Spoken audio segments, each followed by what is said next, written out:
Movie की starting में हमें 2007 अफगानिस्तान का टाइम दिखाया जाता है, जहां पर तालिबान भगवान बुद्ध की मॉन्यूमेंट को अपनी तोपों से डिस्ट्रॉय कर देते हैं। इसलिए कुछ दिन बाद एक आर्कियोलॉजिस्ट की टीम को बुलाकर वहां पर जो कुछ भी हिस्टोरिकल बची होती है उसे एनालाइज करने की कोशिश की जा रही होती है, ताकि उन अवशेषों को ध्यान में रखकर फिर से भगवान बुद्ध के अस्तित्व को पुनर्स्थापित किया जा सके। उस टीम में अफगानिस्तान का एक रिसर्च दिलावर और इंडिया से एक आर्कियोलॉजिस्ट आर्यन कुलश्रेष्ठ को बुलाया जाता है। वहां पर खुदाई करने के बाद आर्यन को एक बॉक्स मिलता है जिसमें कई साल पुराने सोने, चांदी के सिक्के और बहुत सारे आभूषण होते हैं। वो सारी चीजें इंडिया के हिंदू राजा दलहन के टाइम की थी। वो उनके लिए काफी ओल्ड और इम्पोर्टेंट खोज थी, पर तभी वहां पर तालिबान आकर हमला कर देते हैं और सारे लोग वहां से अपनी जान बचाकर भागने की कोशिश करते हैं। पर आर्यन और दिलावर उस बॉक्स को बचाकर उसे अपने साथ लेकर भागने लगते हैं, जिससे वो एक सुरंग के थरू गुफा में आकर गिरते हैं, जहाँ पर उन्हें भगवान बुद्ध की एक बहुत बड़ी लेटी हुई मूर्ति मिलती है, जो कि उनकी एक और खोज होती है। और उसके बाद वहाँ के आर्कियोलॉजी डिपार्टमेंट आर्यन की बहुत तारीफ करते हैं और उस खोज का आधा हिस्सा वो भारत को गिफ्ट के तौर पर दे देते हैं, ताकि हम दोनों देशों के बीच अमन और दोस्ती बनी रहे। वहाँ पर आर्यन मीडिया आपको बताता है कि वो नास्तिक है और उन्हीं फैक्ट्स को मानता है जिनका इस दुनिया में कोई साइंटिफिक प्रूफ मिलता है, और इसी वजह से मीडिया आर्यन को नास्तिक बनाकर अपने न्यूज़पेपर में छाप देती है। अब हमें आर्यन की फैमिली दिखाई जाती है,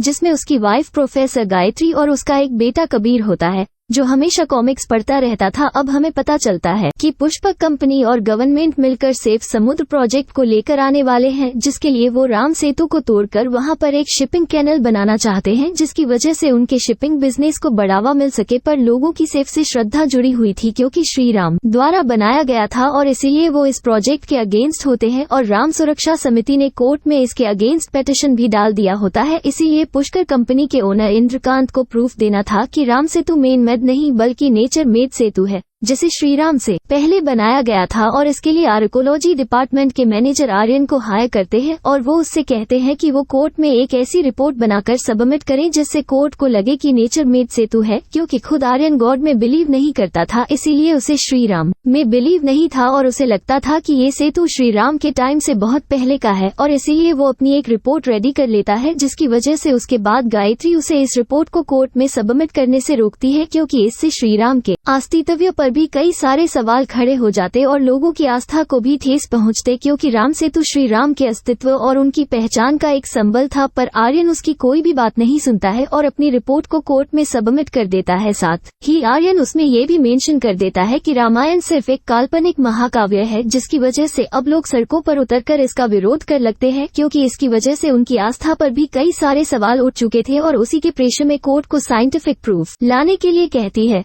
जिससे प्रूफ हो सके कि राम सेतु मेन मेड नहीं बल्कि नेचर मेड सेतु है। दूसरी तरफ आर्यन के द्वारा रामायण को एक काल्पनिक महाकाव्य कहने की वजह से लोगों में बहुत गुस्सा होता है, और उसी की वजह से आर्कियोलॉजी डिपार्टमेंट से आर्यन को कुछ टाइम के लिए सस्पेंड कर दिया जाता है। पर कुछ दिन बाद उसके बॉस उसे इंद्रकांत से जाकर मिलवाते हैं, और वहां पर इंद्रकांत आर्यन को रामेश्वरम एक रिसर्च पर जाने के लिए कहते हैं, ताकि वो वहां पर जाकर राम सेतु से साइंटिफिक रूप प्रूफ लेकर आ सके कि वो एक नेचर मेड सेतु है, जो कि श्रीराम के पहले बनाया गया था। उस टाइम तो आर्यन इसके लिए मना कर देता है, क्योंकि वो अब और कंट्रोवर्सी में नहीं फंसना चाहता था, पर उसे पता ही नहीं था कि वो ऑलरेडी इस कंट्रोवर्सी का एक हिस्सा बन चुका है, क्योंकि उसने श्री राम की रामायण पर सवाल जो उठा दिए थे। और उसी की वजह से कबीर के स्कूल में उसका एक फ्रेंड उसे रावण बोलने लगता है, क्योंकि उसके डैडोरन श्री राम को मानते ही नहीं थे। और ये बात सुनकर कबीर उस लड़के को पिट देता है, जिसकी वजह से प्रिंसिपल आर्यन को स्कूल बुलाती है। और उसी बीच कुछ लोग आर्यन को जबरदस्ती पकड़कर उसका फेस काला कर देते हैं, क्योंकि लोग उसके द्वारा दी गई बातों से बहुत गुस्से में थे। इस स्कूल में भी प्रिंसिपल आर्यन पर कबीर के द्वारा किए पर गुस्सा करती है, जिसकी वजह से अब आर्यन सोच लेता है कि वो रामेश्वरम जाकर राम सेतु की सच्चाई को बाहर लेकर आएगा, और इससे वो ये भी प्रूफ कर पाएगा कि रामायण एक काल्पनिक महाकाव्य है या फिर रियलिटी है। और ये बात सुनकर गायत्री परेशान हो जाती है, क्योंकि इसके बाद वो लोग और ज्यादा कंट्रोवर्सी में फंसने वाले थे, इसलिए वो आर्यन को छोड़कर अपने घर चली जाती है। और next Aryan Rameswaram Indian Ocean में पहुंच जाता है, जहां पर राम सेतु बनाया गया था, पर इस टाइम वो उस समुद्र के अंदर डूब चुका था। वहां पर उसकी मुलाकात वहां के प्रोजेक्ट हेड बाली से होती है, और बाली आर्यन को अपनी लैब के अंदर लेकर आता है, जहां पर उनके पास रिसर्च के लिए हर तरह के इंस्ट्रूमेंट और मशीनें थी। वहां पर बाली आर्यन को डॉक्टर चंद्रा, डॉक्टर गैब्रियली और डॉक्टर सेंड्रा से मिलवाता है, जो कि उसके साथ इस प्रोजेक्ट पर काम करने वाले थे। साथ ही आर्यन के कहने पर उसे एक सूट भी प्रोवाइड कराया जाता है, जिससे वो बिना किसी परेशानी के अंडरवाटर में जा सकता था और वहां पर जितना चाहे उतनी देर रोक सकता था। उस सूट में उन्होंने कई सारे फीचर्स ऐड किए थे बाली अपनी रिसर्च को करने से पहले। आर्यन से कहता है समुद्र के अंदर वो श्रीलंकन एरिया में एंटर नहीं करें क्योंकि वहाँ पर इस टाइम पर रेबल्स और श्रीलंका आर्मी की भी सिविल वॉर छिड़ चुका है, तो उसे अपनी रिसर्च इंडियन टेरिटरी के अंदर रहकर ही करनी होगी। उसके बाद आर्यन को बताया जाता है कि इस टाइम पर राम सेतु समुद्र के अंदर करीब 6 फीट नीचे डूबा हुआ और उन्होंने इसके बारे में सुना। इससे एक 3D होलोग्राम भी रेडी किया है। अब उन्हें राम सेतु की एज का पता लगाने के लिए उसके सैंपल को टेस्ट करना जरूरी था। वहाँ पर आर्यन बताता है कि वाल्मीकि जी ने रामायण में श्री राम के साथ की घटनाओं के साथ कुछ नक्षत्रों के बारे में भी बताया है, जिनकी स्टडी करने के बाद पता चला है कि श्री राम लगभग 7000 साल पहले हुआ करते थे। इसका मतलब उन्हें पता लगाना था कि राम सेतु 7000 साल पुराना है या उससे भी पहले का है, जिसके लिए आर्यन नेक्स्ट डे अपने सूट के साथ समुद्र के अंदर एंटर कर जाता है, जहां से वो उस डूबे हुए राम सेतु की स्ट्रक्चर में से कुछ सैंपल्स लेकर आता है, जिनकी कार्बन डेटिंग करने के बाद डॉक्टर चंद्रा बताते हैं उस सैंपल में जो फॉसिल्स मिले थे उनकी एज लगभग 18 साल पुरानी थी। इससे प्रूफ होता है कि राम सेतु भी 18,000 साल पुराना है। पर इस बात से पूरी तरह से आर्यन अग्री नहीं करता था क्योंकि ये सैंपल सिर्फ राम सेतु की ऊपरी हिस्से से लिए गए थे। इसीलिए आर्यन था कि उसे राम सेतु में लगे फ्लोट एंड रॉक से आने के तैरने वाले पत्थर जिससे कि राम सेतु का निर्माण हुआ था उनको भी स्टडी करना होगा, तभी उन्हें राम सेतु की रियल एज के बारे में पता चल पाएगा। अब उन्हें इसके लिए श्रीलंका बॉर्डर के पास वाली जगह पर जाकर उस राम सेतु को तोड़कर उसमें से फ्लोटिंग रॉक्स को निकालना था, जो कि इतना इजी काम तो नहीं था, पर फिर भी आर्यन इस रिस्क को लेने के लिए रेडी हो जाता है और नेक्स्ट डे समुद्र के अंदर पहुंच जाता है, जहां पर आर्यन को एक फ्लोटिंग रॉक दिखाई देता है, पर वो श्रीलंका बॉर्डर के बिल्कुल करीब होता है और इसीलिए बाली आर्यन से वापस आने के लिए कहता है। पर जब वो उसकी बात नहीं सुनता है तो वो आर्यन के सूट को डीएक्टिवेट कर देता है ताकि आर्यन उस प्रोटीन रॉक तक नहीं पहुंच सके। पर फिर भी आर्यन वो सूट से निकलकर उस फ्लोटिंग रॉक को पा ही लेता है और राम सेतु की सेसी के अंदर से उस पर टिन रॉक को लेकर बाहर निकल आता है और उसके बाद वो डॉक्टर के साथ मिलकर उस 14 रॉक की कार्बन डेटिंग करने लगता है, जिससे उन्हें पता चलता है कि फ्लोटिंग रॉक 7000 साल पुराना है, यानी राम सेतु श्रीराम के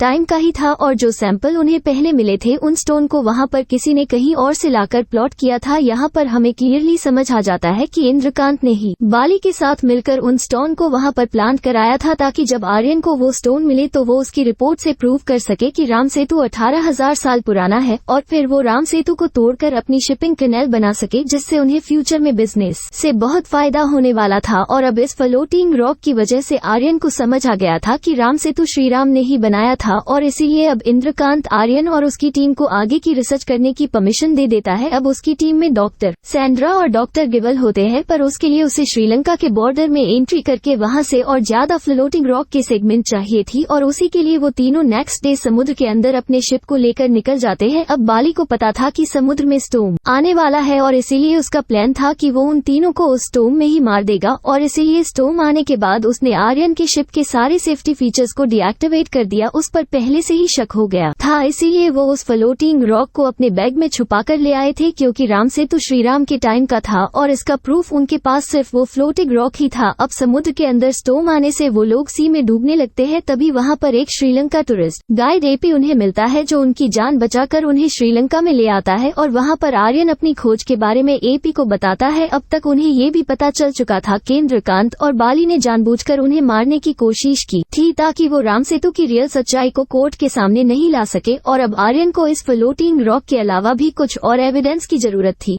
जिससे उन्हें श्रीराम और उनके राम सेतु के साक्ष्य मिल सके और इसमें एपी उनकी हेल्प करने के लिए रेडी हो जाता है। वो कहता है कि वो उन्हें समुद्र के बीचों बीच ले जाकर इससे बड़ा रॉक उन्हें दिला सकता है, पर उसके लिए वो अपनी डायरी में इन सब का एक्सपेंसेस लिखता रहेगा। जर्नी खत्म होने के बाद उन्हें इसका सेटलमेंट करना होगा और नेक्स्ट डे जैसे ही वो लोग समुद्र के बीचों बीच पहुँचते हैं वहाँ पर बाली अपने लोगों के साथ आकर उन्हें मारने की कोशिश करने लगता है, जिसकी वजह से वो लोग जंगल की तरफ भागने लगते हैं और बाली भी उन लोगों के पीछे जाकर उन पर गोलियां चलाने लगता है। वहां भागते हुए डॉक्टर ग्रीबल बैग वही जंगल में गिर जाता है जिसमें फ्लोटिंग रॉक रखा हुआ था और उसे लेने के लिए एपी जाता है और तभी वहां पर श्रीलंका आर्मी का एक हेलीकॉप्टर आकर उन्हें बचा लेता है। पर जैसे ही वो लोग वहां से निकल रहे होते हैं तभी बाली डॉक्टर को बुलेट मार देता है, जिससे उस हेलीकॉप्टर के नीचे गिरने से उसकी मौत हो जाती है और इससे आर्यन बहुत दुखी हो जाता है। अब वो लोग जाफरान आर्मी बेस कैंप में पहुंच जाते हैं और उधर इंद्रकांत बाली को आर्यन और उसकी टीम को मारने के लिए जाफरान भेजता है। साथ ही ही वो डॉक्टर चंद की रिपोर्ट को कोर्ट में पेश कर देता है, जिससे ये प्रूफ हुआ था कि राम सेतु में मिले सब्सटेंस की एज 18,000 साल पुरानी है, जिसकी वजह से कोर्ट में विपक्षी दल को 3 दिन का टाइम दिया ये प्रूफ करने के लिए कि राम सेतु श्री राम के टाइम का है, और अगर वो ऐसा प्रूफ नहीं कर पाए तो फिर राम सेतु को तोड़ने के ऑर्डर्स गवर्नमेंट को मिल जाएंगे। और तभी गायत्री के पास आर्यन की कॉल आ जाती है, जहां गायत्री आर्यन को बता देती है कि अगर 3 दिन में कोर्ट में ये प्रूफ नहीं हुआ कि राम सेतु 7,000 साल पुराना है तो गवर्नमेंट उस सेतु को तोड़वा देगी। अब ये सुनकर आर्यन की प्रॉब्लम बढ़ जाती है, क्योंकि उसके पास बहुत कम टाइम बचा था श्री राम और राम सेफ से रिलेटेड प्रूफ्स को कलेक्ट करके कोर्ट में सबमिट करने के लिए। तभी आर्यन वहां पर रावण की पूजा होते हुए देखता है और उसे आइडिया आता है कि अगर वो रावण के अस्तित्व के प्रमाण कलेक्ट कर पाया तो वो ये भी प्रूव कर पाएगा कि श्री राम भी थे, क्योंकि वो दोनों ही समकालीन थे। और श्रीलंका में उसे श्रीलंका में श्री राम के सबूत तो नहीं मिलने वाले थे, पर रावण के सबूत मिलना पॉसिबल थे, स्पेसियोली रावण की सोने की लंका से रिलेटेड सबूत। और जब आर्यन इस बारे में एपी को बताता है तो वो उसे बताता है कि यहाँ पर एक पब्लिक लाइब्रेरी है जहाँ से उन्हें रावण की लंका के बारे में इंफॉर्मेशन मिल सकती है, और इसलिए वो लोग लाइब्रेरी में जाकर सर्च करने लगते हैं, पर उन्हें वहाँ पर कोई भी इंफॉर्मेशन नहीं मिल पाती। तभी एपी वहाँ के रिसेप्शनिस्ट से एक पर्सन का एड्रेस ले लेता है, जिसके पास एक बहुत पुरानी धरोहर थी जिसमें ताम्रपत्र पर रावण की लंका के बारे में जिक्र था, और इसीलिए वो लोग उस पर्सन के पास पहुँच जाते हैं और उन्हें वहाँ पर जो ताम्रपत्र मिलता है उस पर एक मैप बना हुआ होता है जो कि रावण की लंका की तरफ इशारा करता था। आर्यन उसमें आपके फोटो को अपने कैमरे में क्लिक कर लेता है,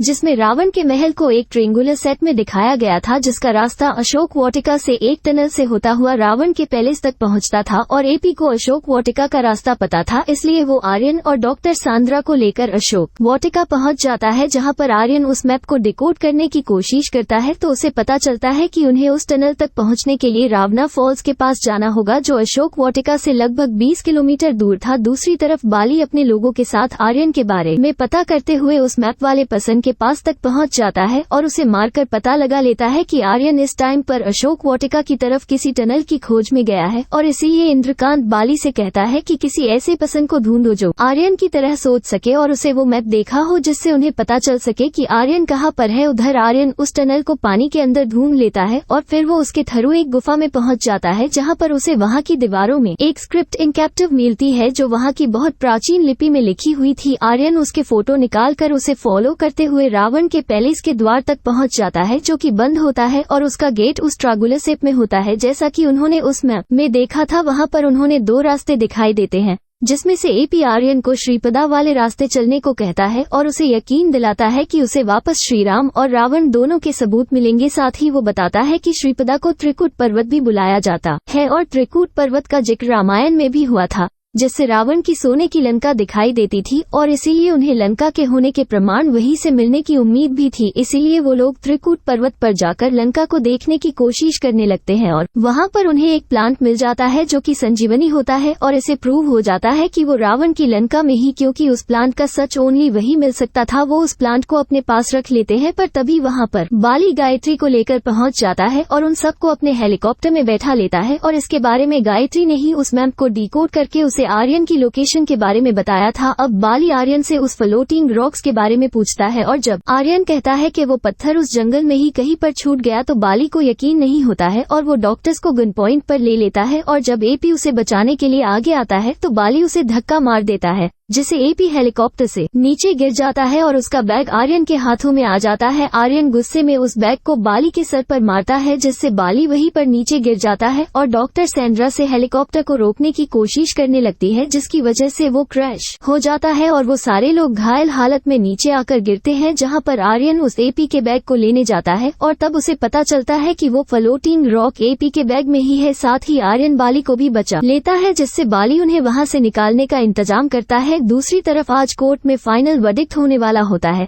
जहां पर कोर्ट इंद्रकांत के हक में फैसला सुनाने वाला था। तभी वहां पर आर्यन सारे सबूत के साथ पहुंच जाता है और वहां पर फ्लोटिंग रॉक्स को दिखाता है, जिसकी कार्बन डेटिंग से उन्हें पता चला था कि रॉक 7000 साल पुराना है, यानी श्रीराम के टाइम पीरियड का, जिससे प्रूफ होता है कि राम सेतु श्रीराम के टाइम का ही सेतु है। साथ ही आर्यन श्रीलंका में मिले रावण के महल के सबूत और संजीवनी प्लांट को भी दिखाता है और प्रूफ करता है कि जब लंका में रावण के होने के सबूत मिल सकते हैं तो अयोध्या में श्रीराम के भी प्रमाण मिल सकते हैं, और उसे दुख होता है श्री राम के अस्तित्व के बारे में उसे सबूत देने पड़ रहे हैं। साथ ही यह प्रूफ करता है कि अंग्रेजों के आने के बाद उन्होंने राम सेतु के नाम को बदलकर फ्रीडम ब्रिज कर दिया था, जिससे आने वाले टाइम में श्री राम की हिस्ट्री को धूमिल किया जा सके और लोग उस तरफ उनका ही योगदान याद रह सके। साथ ही वो कहता है कि जैसे ताजमहल को बचाने के लिए कई फैक्ट्रीज बंद करने से देश के विकास पर कोई फर्क नहीं पड़ा, वैसे ही राम सेतु से देश के डेवलपमेंट पर कोई फर्क नहीं पड़ेगा, पर लोगों की श्रद्धा, विश्वास और श्रीराम के अस्तित्व पर बहुत फर्क पड़ेगा। श्रीराम के हजारों मंदिर मिल सकते हैं, पर सेतु एक ही है और वो है राम सेतु। श्रीराम की पहचान और उनके अस्तित्व का प्रमाण है ये राम सेतु, इसीलिए अगर इसे तोड़ा गया तो हजारों साल पुरानी धरोहर और विश्वास को भी ठेस पहुंचेगी। और इन सारे सबूत और आर्यन को सुनने के बाद कोर्ट डिसाइड करती है कि अगर किसी को श्रीराम के अस्तित्व पर सवाल उठाने हैं तो उन्हें पहले श्रीराम के नहीं होने के प्रूफ कोर्ट में पेश करने होंगे, और इसलिए जब तक वो ऐसा नहीं करते हैं तब तक कोर्ट राम सेतु को तोड़ने की परमिशन गवर्नमेंट को नहीं दे सकती है। और इसके बाद सारे लोगों में खुशी की एक लहर दौड़ पड़ती है, क्योंकि उनकी श्रद्धा और विश्वास की जीत हुई थी। मूवी की लास्ट सीन में आर्यन एपी के बारे में सोच रहा होता है, जिसने अपना नाम अंजनी पुष्प कुमारन बताया था, और वो हनुमान की तरह से ही राम के अस्तित्व को ढूंढने में हेल्प करने के लिए आर्यन के पास आ जाता था, और जब उसकी जर्नी पूरी हो गई थी तो वहाँ से एकदम से गायब हो गया होता। इसीलिए हर कदम पर उसने आर्यन की हेल्प की थी और उसे सही रास्ता दिखाया था। अब ये सब सोचने के बाद आर्यन एपी की डायरी खोलकर देखता है, जिसमें उसने अब तक की जर्नी का सारा हिसाब लिखा होता, और उसे देखकर आर्यन शॉक हो जाता है, क्योंकि उसमें कोई भी हिसाब नहीं लिखा हुआ था, बल्कि हर पेज पर जय श्री राम लिखा हुआ था। और इसी के साथ इस मूवी की भी एंडिंग हो जाती है। तो गर्व से बोलो जय श्री राम।